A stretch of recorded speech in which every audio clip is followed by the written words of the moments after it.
جب اللہ مدد کرنے پہ آتا ہے تو کچھ خاص اشارے اور نشانیاں ظاہر کرتا ہے۔ جب تم مدد مانگتے ہو تب تم تک ان ذریعوں سے مدد پہنچائی جاتی ہے جن کا تم تصور بھی نہیں کر سکتے، جیسے نوح تک پہنچائی گئی، کیونکہ تم اللہ کی مصلحتیں نہیں جان سکتے،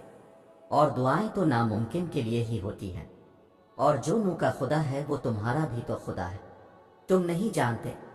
کہ اللہ نے تمہارے لیے کیا کچھ سوچ رکھا ہے، تم نہیں جانتے کہ اللہ نے تم تک تمہاری چاہت پہنچانے کے کتنے انتظامات کر رکھے ہیں، تم نہیں جانتے کہ اس دیری کے بعد تمہاری ہر اس دعا کی قبولیت ہے جو تم مانگا کرتے تھے، تم نہیں جانتے جس کی ایک تجلی سے کنواں تو راکھ ہو جائے، اس کا ایک حکم کیا سے کیا کر سکتا ہے، تم نہیں جانتے تمہارے خوابوں کو پورا کرنے کے لیے اس نے کیسی تدبیریں بنا رکھی ہیں، تم نہیں جانتے کہ تمہیں توڑنے میں ہی اس نے جوڑنے والے سبھی راز چھپا رکھے ہیں، تم نہیں جانتے کہ اس نے اختتام میں تمہاری رضا کو ہی تمہارا مقدر لکھ رکھا ہے۔ جب تم محسوس کرنے لگو کہ آخری حد تک آزمائے جا رہے ہو تو سمجھ جاؤ کہ تمہارے معاملے کا فیصلہ اور اللہ کی جانب سے مدد کا وقت یقیناً بہت قریب آ رہا ہے، بس تم اللہ کی جانب سے آنے والے حکم کے انتظار میں صبر کیے رہو۔ اللہ کسی بھی حال میں تمہیں در بدر نہیں ہونے دے گا۔ پھر تم اللہ کے فیصلوں سے کبھی مایوس مت ہونا اور توکل رکھنا کہ اللہ کی رحمت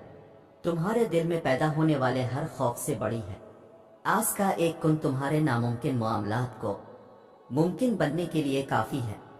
وہ ان کہانیوں کو بھی مکمل کر سکتا ہے جو تمہارے بس میں نہیں، تمہیں بس یقین رکھنا ہے کہ جو تمہارا ہے اس تک تمہیں پہنچنا نہیں پڑے گا،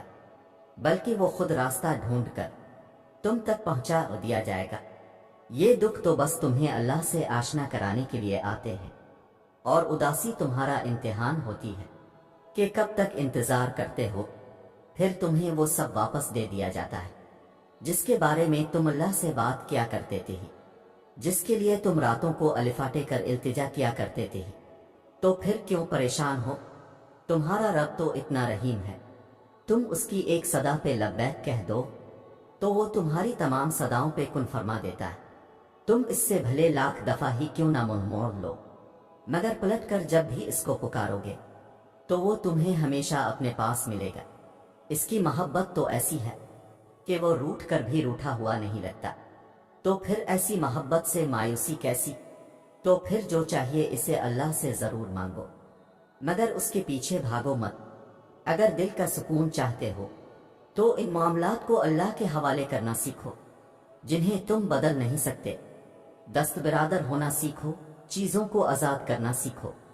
خود سے محبت کرنا سیکھو۔ تمہاری مستقل دعائیں ہی ناممکن کی قبولیت کو ممکن بناتی ہیں، تمہارا یقین ہی تم پر وہ دروازے کھولتا ہے جن کو کھولنا کائنات کی کسی شے کے بس میں نہیں ہوتا۔ تمہارا صبر ہی تمہیں معجزوں سے ملواتا ہے، اور کن سے فی کون تک ہر ادھوری کہانی مکمل ہو جاتی ہے، اور وہ دعا جو منہ سے نکلتے ہی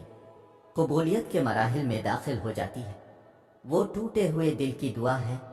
بس پھر جو مانگ لیا جاتا ہے اس کی عطا میں دیری نہیں کی جاتی، پھر وہ شے بھلے ہی تمہارے نصیب کا حصہ نہ ہو۔ کیا تم نے سنا نہیں؟ تمہارا رب سب کچھ کر سکتا ہے، تم جتنی دفعہ دعا مانگتے ہو اللہ اتنی دفعہ تمہیں تمہاری دعاؤں کے جواب دیتا ہے۔ تم یہاں ایک قطرے کے لیے رو رہے ہو، جبکہ تمہارا رب تو تمہیں 7 سمندر عطا کرنے پر بھی قدرت رکھتا ہے۔ تمہارا کام بس دعا کرنا ہے، عطا کی تدبیریں وہ خود بناتا ہے جس نے صرف 6 دنوں میں آسمان اور زمین اور ان میں موجود ہر چیز بنا ڈالی۔ تمہیں لگتا ہے کہ اس رب کے لیے تمہارا مقدر بدلنا مشکل ہے، آس کے لیے کچھ بھی ناممکن نہیں، اس کے لیے کچھ بھی مشکل نہیں۔ اس غم کے بعد اس نے تمہارے لیے خوشی کو چن رکھا ہے، اس مشکل وقت کے بعد تمہارے